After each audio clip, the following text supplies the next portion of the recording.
The inimitable co-owner of FaZe Clan, Ricky Banks, is never short of something to say, and during a memorable appearance on the No Jumper podcast on June 25th, the Boston native had choice words to say about franchising and esports in general. Video games? Money? Are you fucking crazy? While discussing FaZe Clan, which Banks considers himself the spiritual CEO of, Banks said the goal of the org was to represent the gamer and tackle the social stigma, and considers it a lifestyle and culture brand.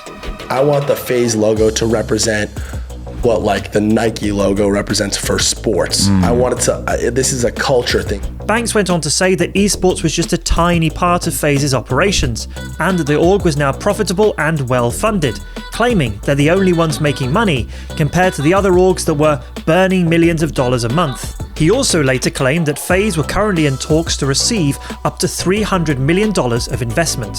Fuck esports, quite frankly, fuck that. It's all a bunch of fucking mumbo jumbo bullshit, smoke and mirrors. It wasn't just FaZe that Banks was revealing figures on either, claiming that Tfue, the former FaZe Clan Fortnite streamer and competitive player who filed a lawsuit against his team, had earned in the ballpark of $15 million last year, a figure Banks claims was more than the entirety of FaZe Clan.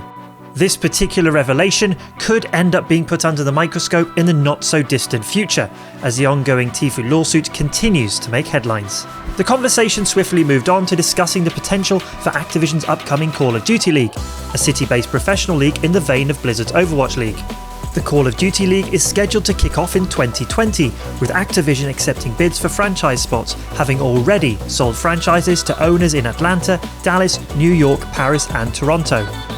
However, when asked where the league is headed, Banks was convinced it was heading nowhere and gave his raw opinion on franchising.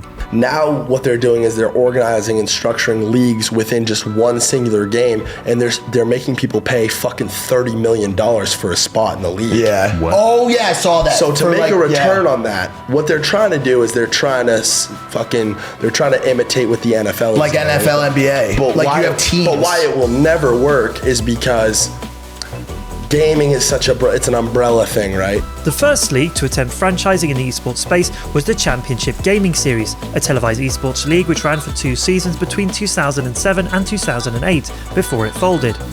In 2018, a decade later, both Riot Games and Blizzard Entertainment introduced franchising into their leagues for League of Legends and Overwatch, a concept very familiar to American culture. But Banks is far from convinced of the viability of franchising in esports due to the often short lifespan of titles. Despite Banks' rather pessimistic view of the practicality of the upcoming Call of Duty League, FaZe Clan has a very strong presence in the COD scene, and it's likely we'll see a portion of the supposed $300 million raised going towards getting them a franchise spot in 2020, whether Banks thinks it's money well spent or not.